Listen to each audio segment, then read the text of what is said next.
Hello everyone and welcome to the channel. I'm Emmanuel, I'm an airline pilot, and on this video I'm going to show you how to program the FMC in the iniBuilds A310 that has been included in the 40th anniversary edition of Microsoft Flight Simulator.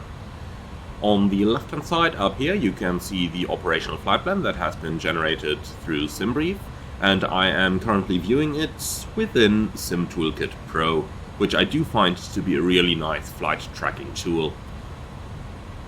Let's go ahead and actually start our programming. We're flying from Munich towards Hamburg, and we have inserted that up here already as part of the IRS alignment procedure.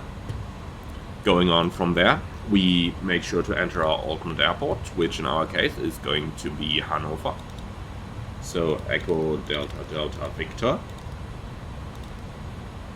There is currently no company route available, so we are going to program our route manually.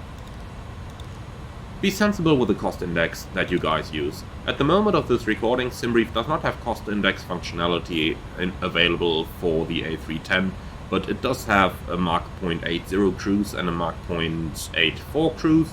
Now, if you go something around cost index 30, that gets you just below Mach 0.80, so be sensible there.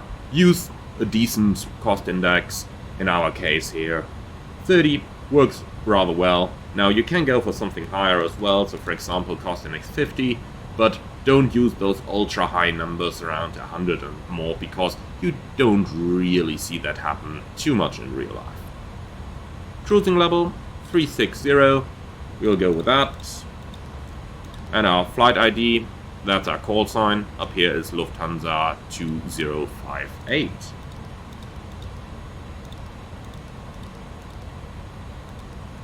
Finally, it's also asking us for the cruise wind, and we are currently flying without any wind, so we can just put 0 and 0 in. If you had any wind, it might look like something like this. So for example 250 at 15, but since we don't have any wind, we are just going to leave this field blank. From here we head over to the flight plan page, and we find our routing a little bit further down in the flight plan down here. So we are planned for runway 26 right at the input to November departure.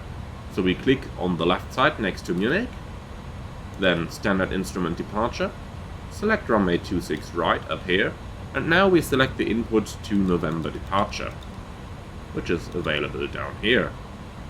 Click the insert prompt, and that is automatically loaded into your flight plan. Next up will be the airway Yankee 102 towards the waypoint Upala. To insert that, we click the line select key next to the last waypoint we have, so input. And now over here we have the via/go-to prompt, which is the easiest way of inserting this. So we'll insert Yankee 102 / Upala, and we insert it in the via go-to prompt. Now we see this automatically inserted, airway Yankee 102 towards the waypoint Upala. Let's go for the next example. Next up is going to be Mike 726 towards Lasto. So once again we put Mike 726 / Lasto, put it in here in the via go to prompt. Takes a little while, and now we have all the waypoints inserted that lead us towards Lasto on the Mike 726 airway. Thereafter we're going to fly direct to Abgus, which we have over here. So we just enter Abgus and insert it below Lasto. The next waypoint then is Dirbo, which is once again a direct. And from there we enter the airway Tango 902 towards Rarup. So again, click on Dirbo, Tango 902 / Rarup. And we insert that over here, and we can now see Tango 902 towards Rarup. Scroll down to the end of your flight plan, then we click on the line select key next to Hamburg Airport. We go on to Star, and we can see that we are planned for the Rarup to Papa arrival for runway 23 in Hamburg. So we're going to select the ILS approach, runway 23, and the RAROP to Papa Star. As transition, we can take Delta Hotel 657, which basically is the last waypoint of the standard arrival.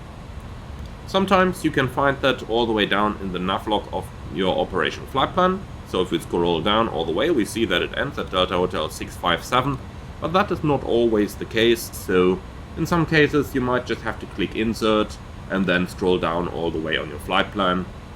But for now, we know that Delta Hotel 257 is our final waypoint, so we select that as a transition. Again, click on Insert, go all the way down in the flight plan, remove discontinuities as applicable. So here we have one between Dirbo and RAROP, we can certainly remove that. Now, if you had a vector lag, so if your star would end in a vector, you might not always be able to remove discontinuities, and in that case it is totally acceptable to keep them in as well. So now we have our entire route in until our destination, and we also have the missed approach routing in, which leads us towards Hamburg VOR. From here on, we can go to the secondary flight plan, and we are just going to copy the active. Next up, we have to go and enter our performance data, which we can find on the init page, and then we click on next page, leading us towards the init B page. So block fuel, we take that straight from the ecam, so 8.7. The zero fuel weight we actually get from our EFB, so we no longer need our flight plan now, so let's get rid of that. So next up we go to the EFB, and in here on the mass and balance page we see that we have a zero fuel weight of 102726, so that is 102 tons 726 kilogram. We always round it up, so we're going to end 102.8 into our FMC. 102.8. And that becomes our zero fuel weight. Now the takeoff gross weight is automatically calculated. Finally, we enter our center of gravity, and that one is once again available in the EFB down here, 27.7. So let's put that in. That fills out all the boxes. We have all our fuel calculations done on the left hand side. We can see that our optimum flight level for this flight would be 382. We are planned at flight level 360, which is below the optimum, which is acceptable. And that basically concludes the setup of the FMC. What we can do as well is to go to the progress page, and down here we can manually tune our navigation aids. Now the departure that we are about to fly is a complete area navigation departure, so a complete on-off departure. Therefore, we don't have to enter anything. Next up is our takeoff data that we have to enter up here. And that is going to be a topic for a separate video. Thank you very much for watching. I hope that you have enjoyed this one, and I'm looking forward to see you all again on the next one. Thank you very much for your attention, and as always, if you do want to support the channel, leave a like at the video, leave a comment, tell me what you think about it, and subscribe to the channel. Now, if you really want to support the channel, you can do so through the Buy Me a Coffee link that you can find in the video description below. For now, thank you very much for joining, and I'm looking forward to see you all again on the next one.